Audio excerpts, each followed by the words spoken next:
Saturday, and that means it's time to hop into the world of full point PPR on Drafters. With the Drafters Million, it's $500K to first place, $15 entry fee, very fun tournament, no playoff pods, anything like that to talk about. Still waiting for the draft room to fill right now, so if you want to draft with me on Drafters, go hop in and do that. Promo code SPLASH. We're going to do up to $100 deposit match. Let's just sit here and let's talk about the Schnauzer in the meantime, because I did do some Schnauzer drafts yesterday. I got to change this window size. There we go. There we go. Now we can see our logo. Was doing some mini Schnauzers last night at the 10-second clock. Thought that was very fun. Obviously on Drafters, we're talking the normal clock here. You're getting your 30 seconds for your pick. So that's going to be a difference. But I do think the mini Schnauzers, one thing I observed was that really makes people panic click stacks. Obviously, they're also panic auto drafting, panicking in general. That's going to lead to them not making their pick on time that they want to make. But I would say for that, the mini Schnauzers overall, just got to be hyper aware of your, oh, here we go. We're filled. All right. Got to be hyper aware of getting your guys at the time frame that is appropriate ADP wise. And of course, I say that as Mr. Pushing it in every single room, but really would say that for the Schnauzer, get your guys and get them early if you can, or get them, at ADP, but before your pick is coming up again and somebody else is going to take the guy away. Definitely, if you have your CJ Stroud team and the Tank Dell guy is there, he is going to panic and take CJ Stroud before he comes back to you every single time. My drafting for $500 or $500K. Did I put it wrong? I 500,000. What are we talking about here? It says 500,000 on the title. I didn't get that wrong. But $500,000, yes, is first place on Drafters. So we'll see what we get here. We are picking towards the back half of the round once again, 11-hole spot. So hopefully it'll be a good draft today. We'll see. It's going to be my last draft here before hitting the road for the week. So I'll be doing some drafts on in an Airbnb on Monday, Tuesday, Wednesday of next week. It looks like, barring the internet being awful and me just going, fuck it, I'll just actually take the week off. But my goal is to be doing BBM drafts. Planning to pack up my little production PC here and take it on the road as well. Going to be different, though, because I won't have my second monitor. I won't have my little ring light. Obviously, won't have the money sign and the Bluey, the Bandit puppet, and the Eric Lindquist puppet back there. That's going to be the biggest change. But overall, for me, just the managing a stream part of it will be a little bit different if I'm doing it the way that I'm thinking I'm going to do it right now. Period in the title, not a comma. It's a British way of doing it. Get over it. I don't know what the fuck you want from me. We're going to pick in a while here now because Mr. Popinski is bringing it up. Now I have to do it and I have to change it live on stream. Hope you enjoy content about people. It's like WWE. They say it's like a show about putting on a show. For me, this is a stream about putting on a stream, and I'm going to change the period to a comma for Mr. Popinski. You can't deal with it. I know. You're just trying to help. I hear you. It's fair to critique. Christian McCaffrey goes in the 3-hole in this room. I would tell you, you could give me all 150 drafts. You could comp him. You could be the biggest Bengals fan in the world and be subtly trying to influence me to take Jamar Chase at the 2-hole. Wouldn't do it once. It would not do it once. He's one of the guys, despite being on the thumbnail yesterday in the fun, not 0 RB Friday that we put on tape yesterday, tried to make a 0 RB day, ended up getting 2 bowled over by values, including Christian McCaffrey at the 102 and Derrick Henry at pick 43. So didn't accomplish the 0 RB Friday, but I did have Jamar Chase in the thumbnail, and I put him on the thumbnail because I never put him on a thumbnail because he's my least favorite non-Breece Hall, non-Garrett Wilson click in the first round. If he told me there was a period in my title, I'd slap him in the face. I go, get out of here, Jamar Chase. You're not as good as Justin Jefferson. You're not as good as Tyreek. You're not as good as Amon-Ra. You're probably better than Puka. Probably better than A.J. Brown.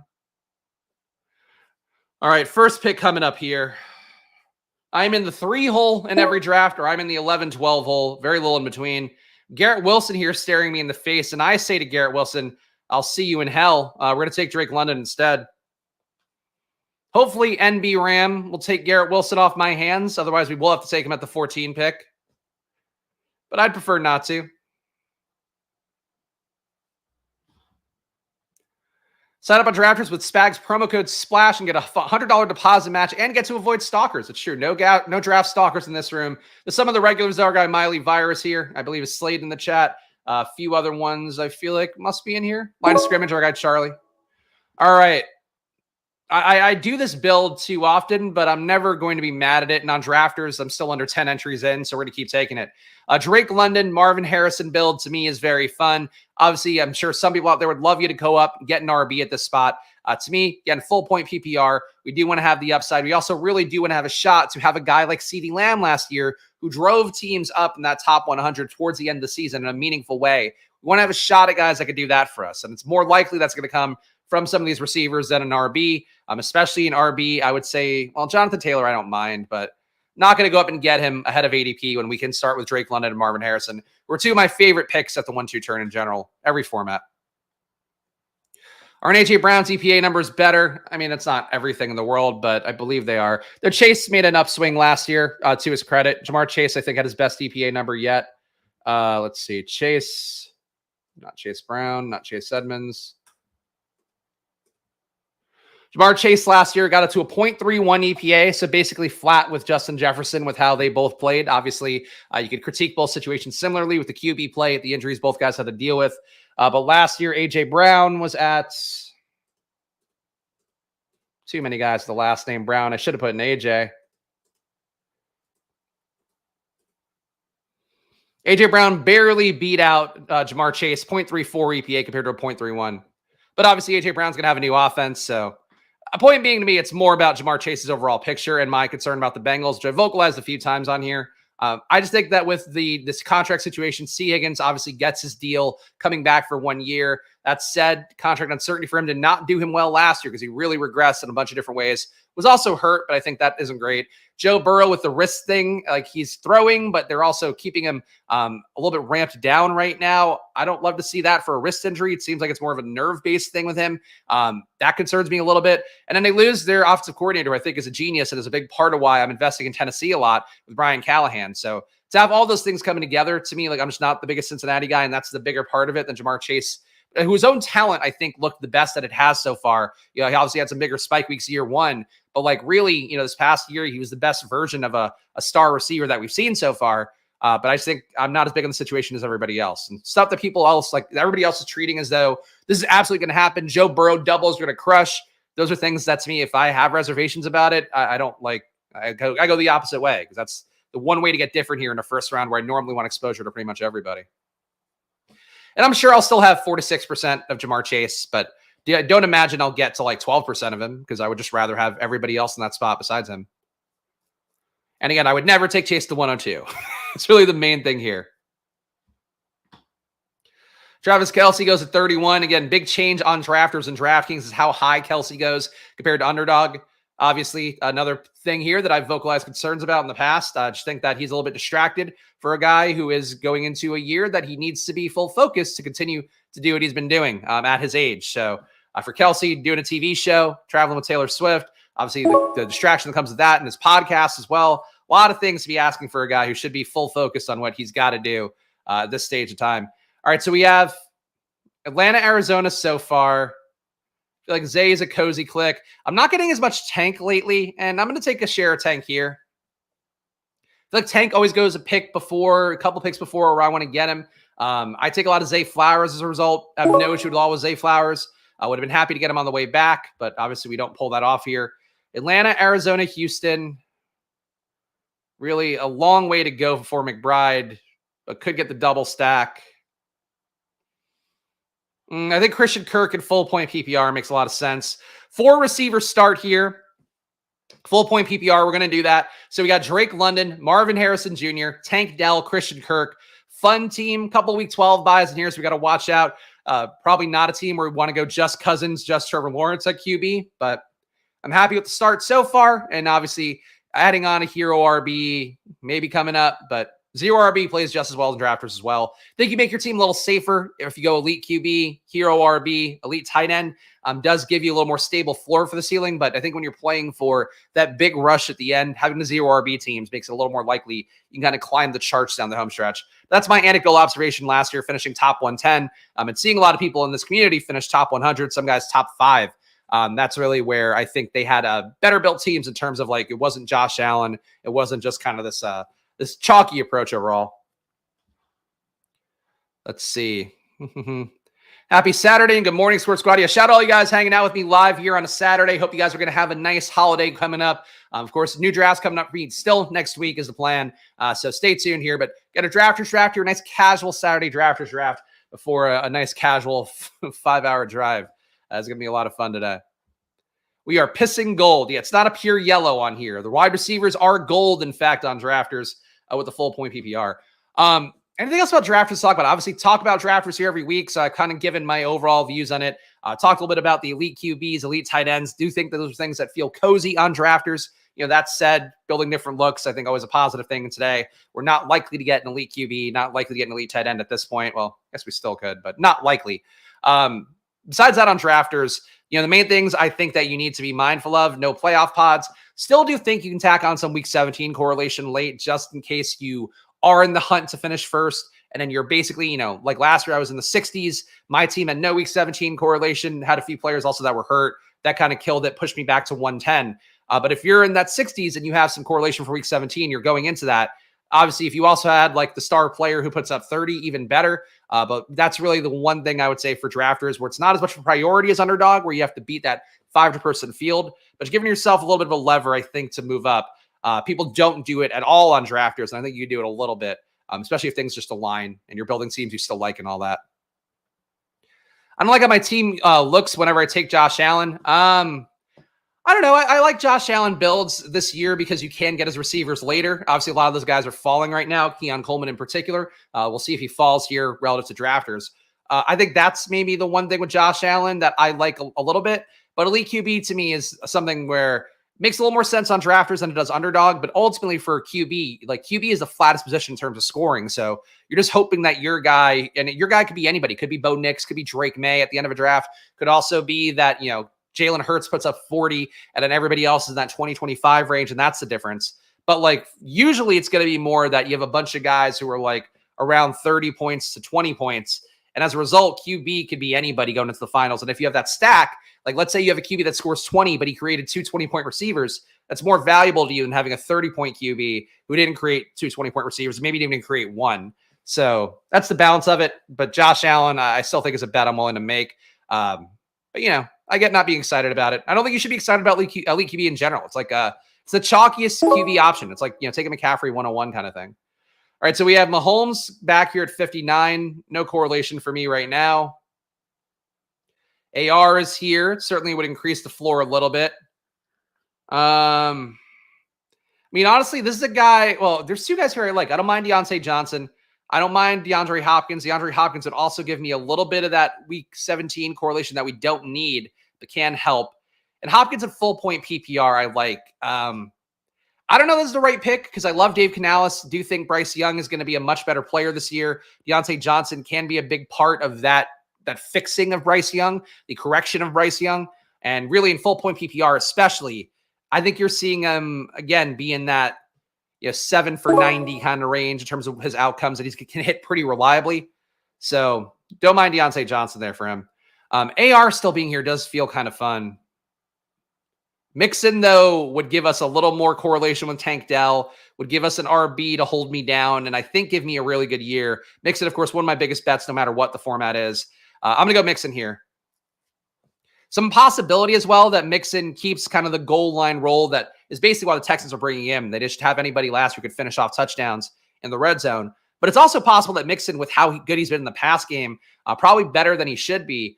Maybe he's a guy that picks up some of those Singletary pass downs. Maybe we do see him have 5 points in PPR just from catches. I think that's there for him. And when you combine that with the 2 touchdown upside, I believe Mixon has, he's a very fun click to me in every format, but I think in PPR especially, him pick 62 here. I think I like him a lot. Mahomes pretty cozy here. Yeah, I'm just not a big Mahomes guy. I really believe that another chalk assumption this year is that Mahomes is going to suddenly get back to 300 yards per game Mahomes. I just don't think you make that leap and then you go backwards. Like, I don't think you as a team get there through controlling the ball, get there through certainly passing above expectation, but littler plays, smaller plays, like plays that Mahomes is very unlikely to fuck up. I think, not that he's going to fuck up deep balls, but like deep balls can get away from you a million different ways. I think that's really where I feel about Mahomes, is that I'm just not the biggest on him being the young guy again. Like, he's now, a less desperate version of Tom Brady in his career, where like Brady some points had to drop back like 45 times a game, throw for 300 yards to have his teams work. When the defense is good, though, you have Brady dropping back 25 to 30 times a game, and you have him taking, just little plays here, little chunk plays, not necessarily throwing it downfield. I think that's where we are in Mahomes' career. So I'm never the most excited to get Mahomes. Pick 61, obviously, if he's there, like it's not bad. But I would still rather take AR above him. Like, I don't know. To me, Mahomes is mispriced fundamentally. He should be behind Stroud. He should be behind AR. These are two guys whose best seasons are yet to come. Mahomes, I think we've seen his best season, and I think we're going to see really good seasons from him. But I think they're going to be more about efficiency, more about the micro success rather than the fantasy success that we're looking for. Mixon can keep Dario Ngubawale handing out that Gatorade on third down. I don't even know if he's on the roster anymore. He might still be. Let's see. Texans depth chart. I think it's just Mixon, Pierce, and Jordan. No, Darie's still there. All right, you got me there on that one, Sladen. Yeah, Darie, to me, I don't see him being a factor in that backfield, but I don't see Pierce being a factor in that backfield either. I think that is just a pure contingent backfield for everybody else. And Jawar Jordan, I do expect to be like the real handcuff there. But as I've mentioned enough times, like I think he's more the Zamir White before last year, the Hassan Haskins. You guys remember him on Tennessee? Just guys who are like the understudy to a true bell cow back is what I think happens for Jawar Jordan Pierce this year. With Mixon obviously being that true bell cow back. See if it happens. My only counter with Mahomes is that the camp reports are saying the plays are not dink and dunk. But that's because the thing is you have to practice the downfield plays the most. It doesn't mean that you're going to be throwing them at a high volume. And that's really the biggest thing to me is like if the defense is worse, then that could be wrong. And defense should be a little bit worse. Like they lost a few guys, but I think they made enough strides there. I think structurally with how that defense played that I just don't see them being a million times worse. If they are, though, I could be wrong about the bet, but I'm just not enthusiastic about Mahomes when you have AR there, you have Stroud there. I think Stroud, as I've mentioned enough times here, like is an MVP candidate. AR, maybe a fringe MVP candidate if the Colts win enough games. I don't think he's going to win enough games. But, like these are guys that can give you 40, can also give you reliable 20s. Mahomes didn't even give you reliable 20s last year. Like he barely broke 20 out the course of the entire year. All right, so Stroud falls back here. Would not be the worst thing given our Houston bet. I think we're just going to do it. Stroud, QB, pick 83 is pretty nuts. Did a schnauzer yesterday where Stroud went at 77, and I was like, this is exactly what I've been fucking saying on stream, is that this happens more than enough times. And now I was at a schnauzer with a 10-second clock. Getting Stroud here at 83 when we have a bet on Tank, have a bet on Mixon, it feels pretty good. So Mahomes at 61 or Stroud at 83. I would take Stroud at 83. I know I use these kind of things a lot. 100 times out of 100, I would take Stroud at 83. Too big of a discount.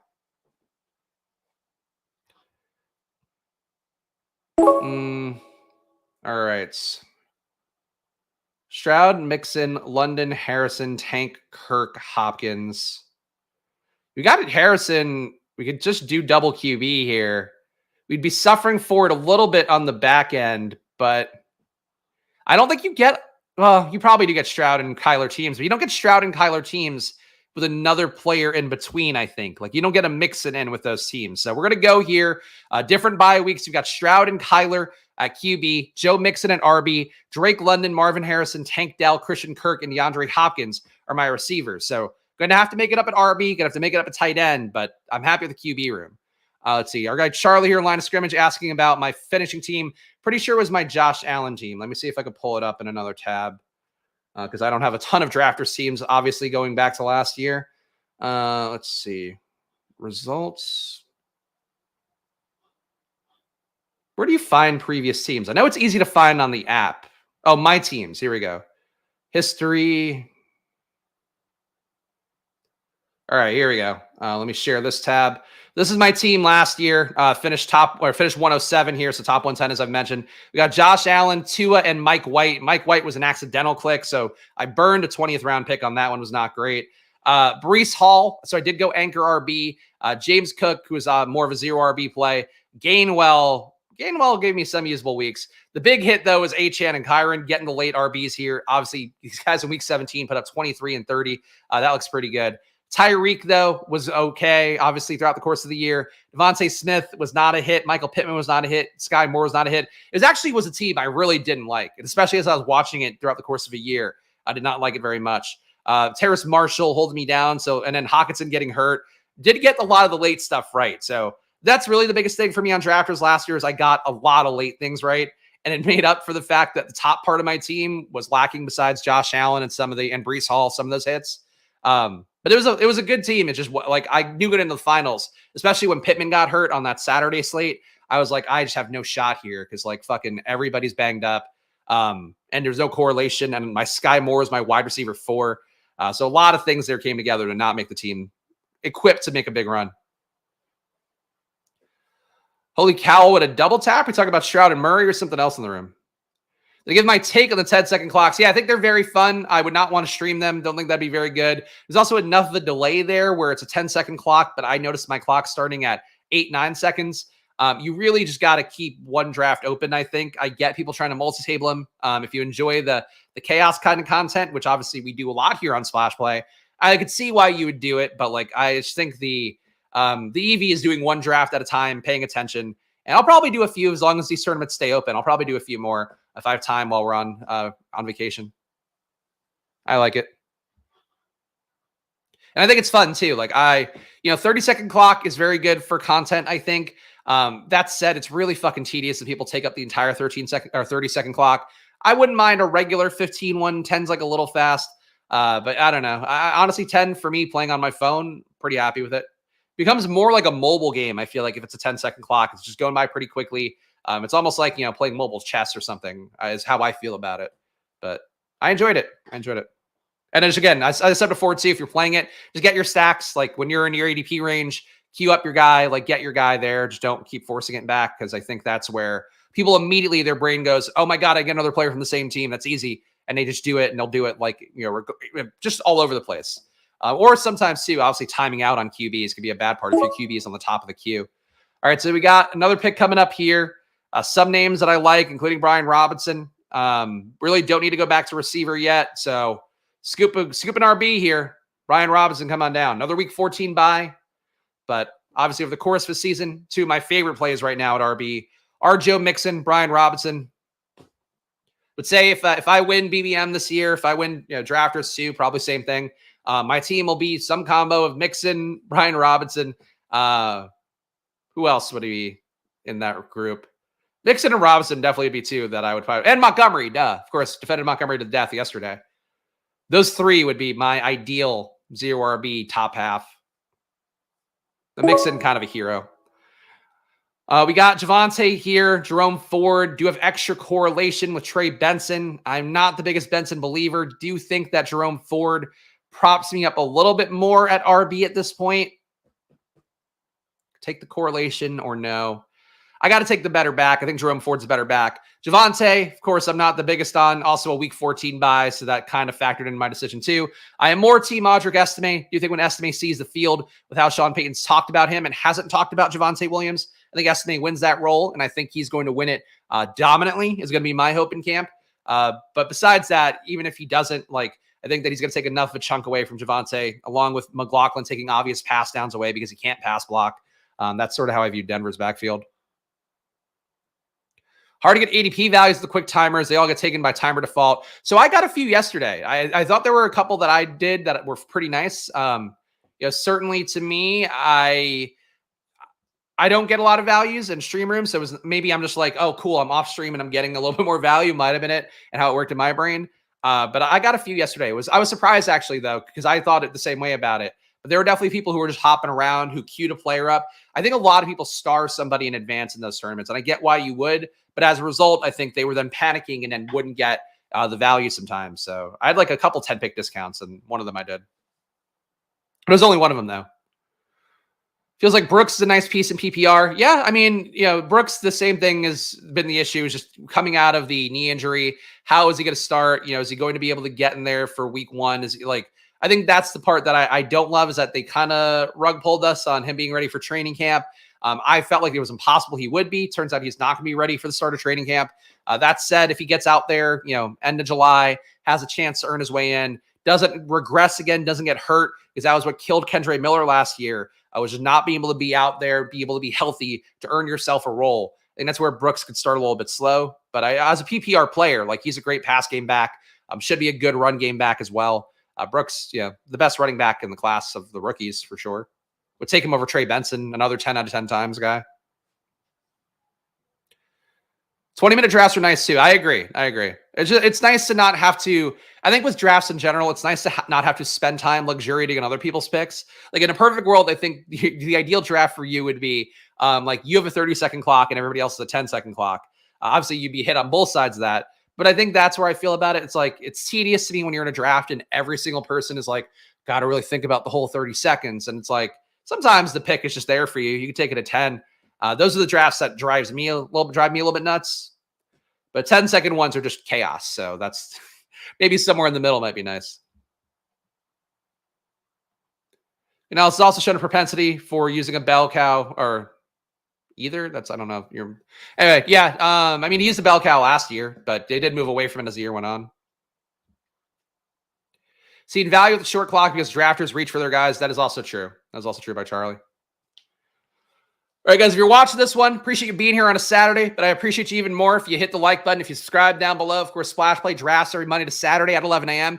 Normally Monday to Friday doing BBM. Saturday, we carve out some time for drafters because probably the best EV in a tournament. And again, I do my best to make sure that I'm like stuff I do on video here, stuff I do in partnership with a site like Drafters. It's because I think it adds actual value to what you're doing. And if you only play an underdog, I think you are fucking up. So go check out Drafters. Again, a lot of people in the community last year. I think 5 people in the community finished top 100. You just saw my top 107 team. I'll give you the full number here instead of saying 110.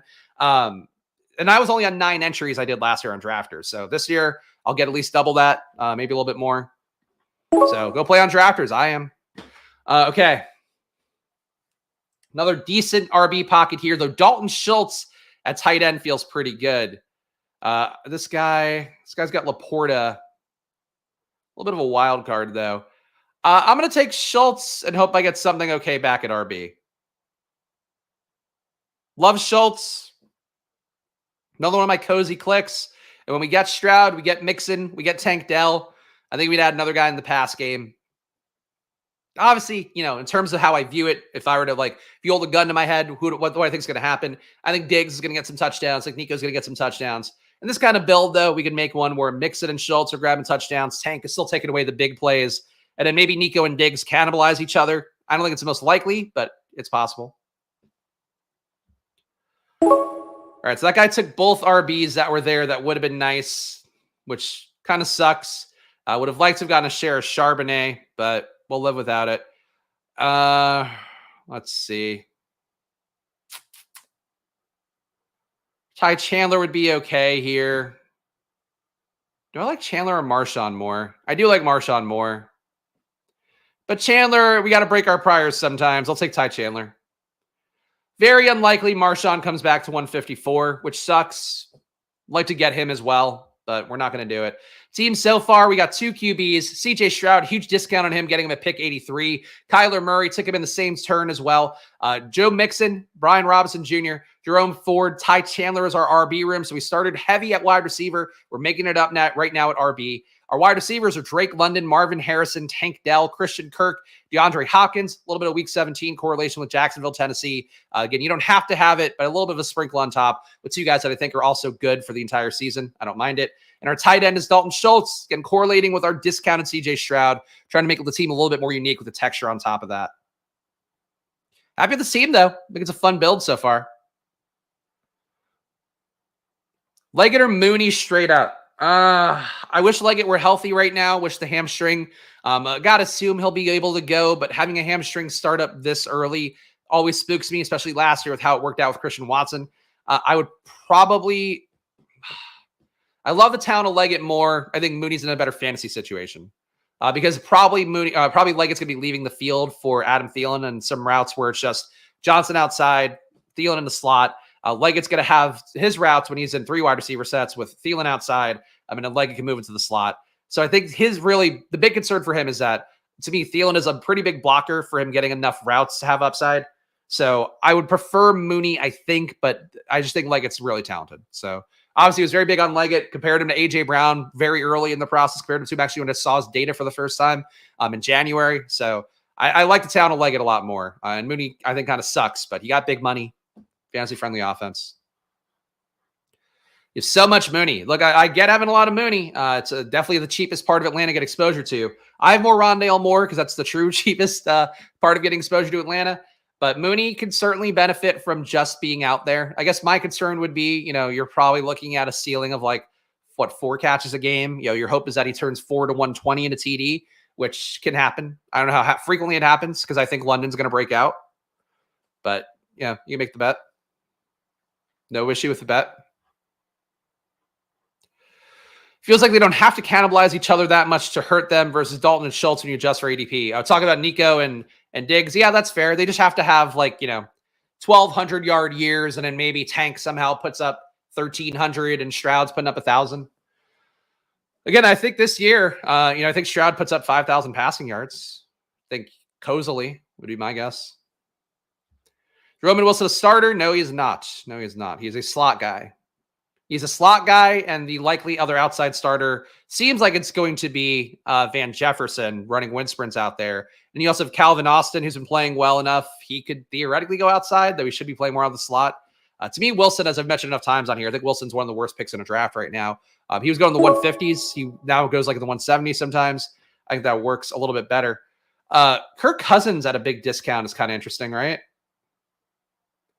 think we can keep... No, it's not that big of a discount. 149.8 ADP. Wow. We'll keep adding a little bit more at RB here just because that seems like a wise move. Gibson gives me more in PPR, but we need late season breakouts, so we'll go Jalen Wright. I'm not a huge Jalen Wright guy. I think that he is going to be effectively blocked pretty well by Mostert and Achane. That said, we have guys we're going to play early on with Mixon, Robinson, Ford, Chandler. So I think we're going to add somebody like a Wright who can go on later. And I was thinking about adding Gibson in that last pick just because I think he's not a bad one. Michael Wilson, though, probably not coming back to me, though he might. This is tough. I'm going to take the correlation. I feel pretty good at RB right now. Would like to get a wide receiver 6. We get the Arizona double. I like Michael Wilson. Think he plays above Zay Jones, or at least gets enough routes with Zay Jones there. And Wilson was quietly a much better player in the metrics that I swear by, the EPA, expected points added metrics for Sports Info Solutions. I think Wilson last year was a guy that I was shocked by him being as good as he was, given the fact that coming out of college, he wasn't that great. But a 0.2 EPA per target.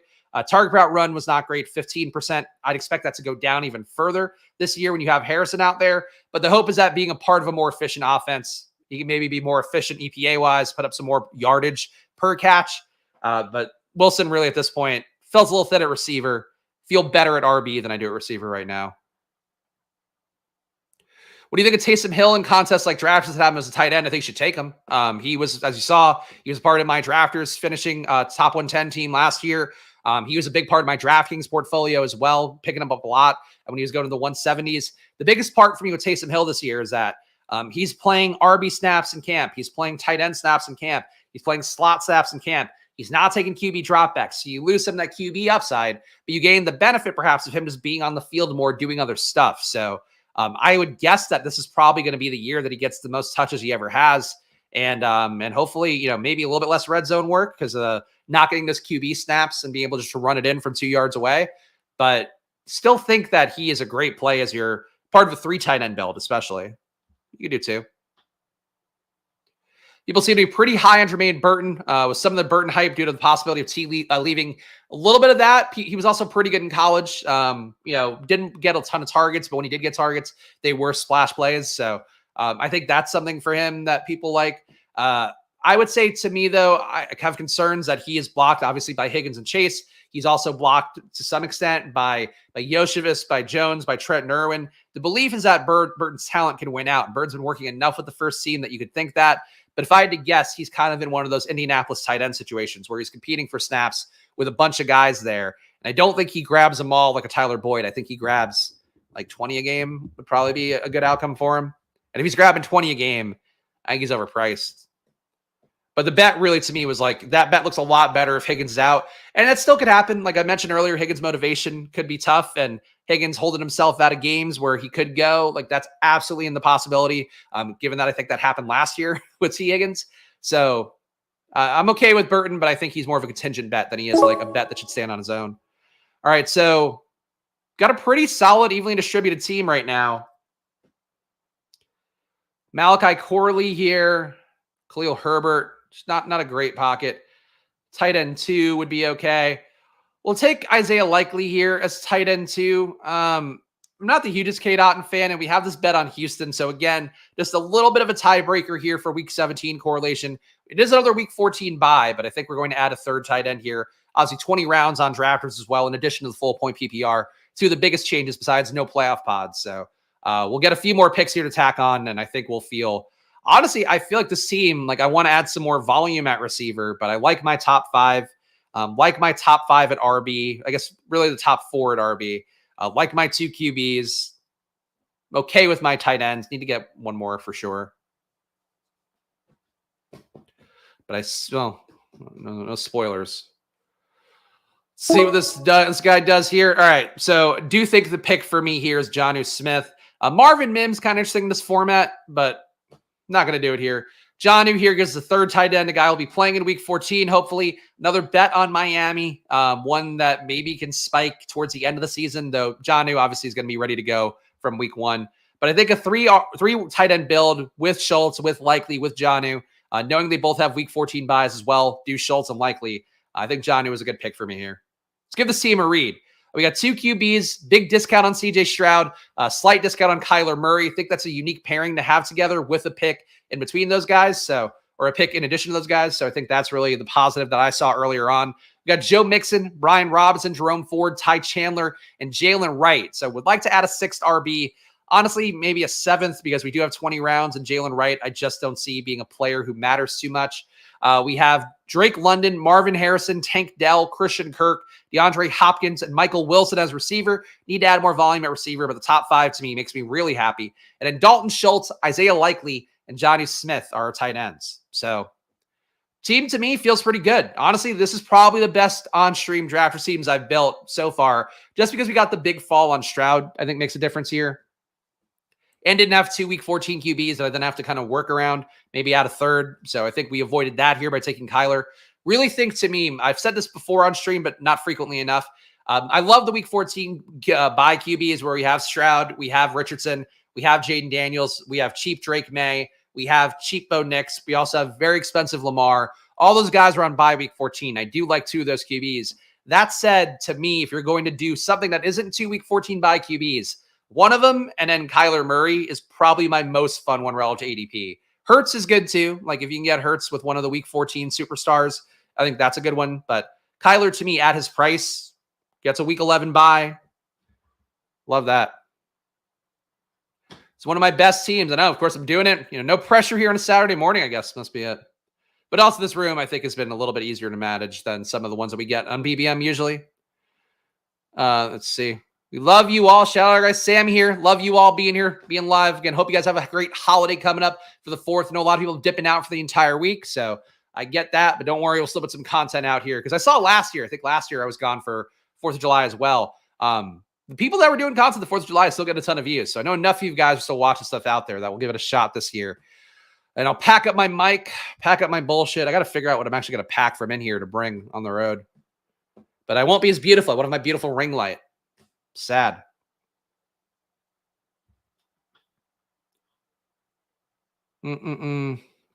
Schultz likely feels pretty unique too. Maybe. I'm not sure how unique that is because of the Houston-Baltimore stuff, but probably less so on drafters. All right. Tez Walker would have been a receiver option for me. Tez, one of my favorite late guys to go to. I'll go Javon Baker here. Not crazy about Javon Baker by any stretch, but I think for a wide receiver 7, he kind of fits the bill of a guy that can hopefully pop up late. The goal was to have a team that, because we have a lot of guys we expect to produce from week 1 with London, with Harrison, with Tank, with Kirk, with Hopkins. Later, we just want guys who can maybe fit the profile of somebody that can break out. So Javon Baker definitely fits that profile. And that's why he's the pick. DJ Chark probably does not fit that profile.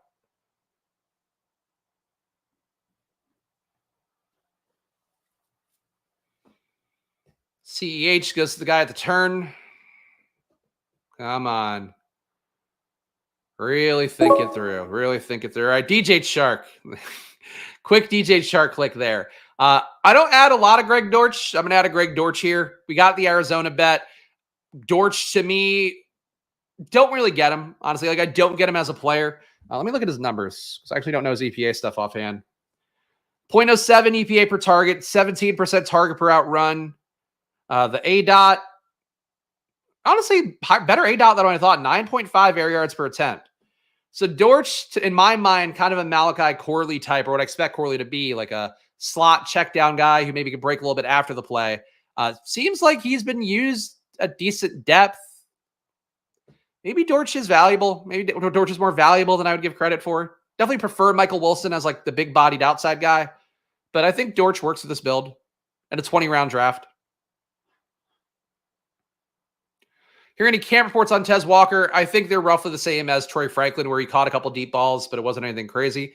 Definitely a lot more camp reports about Bateman, both being bad than having really good days, seemingly no in between.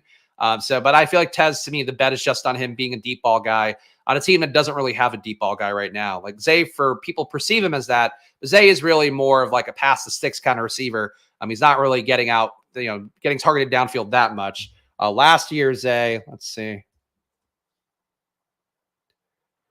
Yeah, Zay had 1.2 deep targets a game, so that's not bad for Zay. But it's not like he's going to be, I don't think he's going to take a big leap upwards there. Tez is just a pure downfield target. The way that he was definitely a funnel for Drake May, who was a guy who wanted to just throw the ball downfield aggressively at every turn. So that's part of the concern for Tez, is he's not going to be in that exact same situation. But a great athlete who is a downfield target and a Baltimore offense that needs some explosive plays out there, I think is going to be where he can win. So I like Tez, but nothing drumbeat wise is like that crazy for him.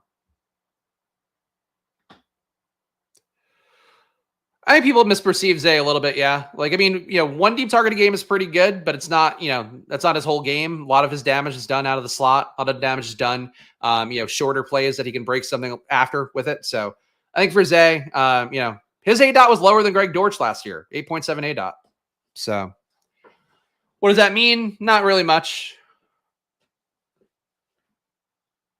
And I like Zay, to be clear. I do like Zay. Dortch on Rondale Moore's shoulders could sneak into the PG-13 movie. Yeah, they're Vincent and Adultman. Combine them together. But yeah, look, short guys, not the biggest fan of short guys. I am more of a traditional, I like my big boundary receivers. Like, that's always going to be what I want. The guys who can go up and get you jump balls. And the guys that produce while doing it. Like, I'm in on Keon Coleman this year just because of the Buffalo situation. But, like, he didn't play that well in college. But I can get into him because he's got a unique skill set. Like, there aren't a lot of 6'5" guys that can go up and be red zone monsters. We got a couple in this class with Keon, with Brian Thomas in particular, with Harrison, another one. Malik Neighbors is going to be good in the red zone, but not in that same way. But having those big body dudes are always going to be, I know people pause, I'm sure, pause. But those big body dudes at receiver, like those are the ones that I think, you hold in a little bit more esteem because it's what they can do, what they can represent, where slot guys were so interchangeable.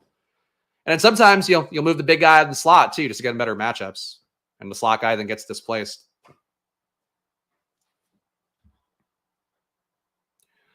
Dortch has mattered on an NFL field. On an NFL field. There's a lot of N sounds together. On an NFL field and earned targets. He has, but he's done it mostly in games where there wasn't a lot of people left. Like, he's done it in games where Brown was out, where there's just nothing besides that's going to earn targets. I think that's the concern point for him. But doesn't mean he's a bad play. All right, so we have a little bet on Atlanta. I don't see anything wrong with adding Rondale Moore on top. Just making up some depth here. Some correlated bets. Again, we added Dortch, added Moore. Baker was just a talent play. Moore is definitely the kind of guy, I guess if you're playing him for week 17, the hope would be like somebody in Atlanta gets hurt and then Moore is going to pop up more then. But I think he's the kind of guy that you expect him to have a role week 1. And I think his role is probably a little bit undervalued for Atlanta right now, assuming that he does hold on to that starting slot job. All right, what is this guy going to do here? Thinking about it, whole clock. Zach Ertz buying in on the camp whispers at Ertz, even though we are firmly a Ben Sinnott household. I think Dylan Labe is not a bad pick here. Kind of like his upside relative to ADP more than Jalen Wright, because I think Jalen Wright, somebody has to get fucking hurt for Jalen Wright to get there. Let's give this team a read. So the team is a 2693. Get a 20-round draft on Drafters. Play for yourself on Drafters. Really, please use that promo code on there. It's a great way to support the show and, of course, support yourself playing on a new site. So 2693, we got CJ Stroud and Kyler Murray. Pretty good discount on Stroud, though honestly not as big on Drafters as you think. Only a 75 ADP. Still an 8-pick discount on Stroud, 5-pick discount on Kyler. Those two things alone make the team pretty unique. Joe Mixon, Brian Robinson, Jerome Ford, Ty Chandler, Jalen Wright, Dylan Labe. So a hero RB room technically with Mixon, though you can make the case he's the start of a 0 RB run. That said, maybe could use one more solid guy than Wright and Labe. But we have guys who are going to start the year in these top 4, so the hope is that Wright or Labe can break out a little bit later on. Drake London, Marvin Harrison, Tank Dell, Christian Kirk, DeAndre Hopkins, pure 0 RB start here, 5 rounds of it. And we held off for 100 picks. Again, this is like my move, is that I go to receiver and then I go away for 100 picks. Come back to Michael Wilson, Javon Baker, Greg Dortch, and Rondale Moore. So correlated bets along with young guys we think we can break out like Javon Baker. And a tight end, Dalton Schultz, Isaiah Likely, Jonnu Smith, late/mid tight ends here, or mid-round tight ends, not mid in terms of like quality. But I think this build works for me. Maybe a 4th tight end might have been nice just because we are a little thin there, but that's okay. Just got to have a good Schultz here. So there we go. Shit talking height again. Gonna unsub. No, please. I love our short kings. I love all you guys who hang out with me here. Again, new Drafters drafts every Saturday. And really, if you've not played on Drafters yet, if you're only playing on Underdog, like Diminishing Hours was fun, BBM is fun, but full point PPR with no pods, no playoff pods. That is a lot of fun. And I really do think, again, your money will go a little bit further on Drafters because they're just less sharp drafters on there. And again, little things like week 17 correlation. Don't go out of your way to do it. You have a little bit on there. Those are the kind of things that can mean like legit 50 spots in payout. And I think those are things that I'm trying to prioritize more here on stream. You should as well. Play on Drafters with the promo code SPLASH, SPLASH. What? I've never spelled out splash before. I know how to spell. Ash isn't a word, by the way. It's just to be clear. Going on vacation. It is what it is. Follow me at Chris Spags. Follow the show at Splash Play Pod. And again, shouts to all these fine folks. I have to add all the people on from yesterday, and I will add you guys on next week. But thank you to all the people who've joined the channel. Finally, over 100 paying members. They're getting my rankings updated weekly. They're getting 10 team reviews a month from me, and also a VIP Discord. All you have to do is sync your Discord to your YouTube. You'll be good to go. So hit the join button down below if you want to support the show for $4.99 a month. But really, support the show by going to Drafters as well. They're a CPA deal. Also a great way to support the show for us. Follow me at Chris Spags. Follow the show at Splash Play Pod. Gamble responsibly. And if you're not going to be here next week, enjoy your vacations. I will be here, though, so stay tuned. I'll get my dick kicked in by Pete on Monday, and then we'll see the rest of the week after that. But hope you guys enjoy if you're going to be gone. And if not, keep drafting, and I'll see you soon. Good luck. Bye.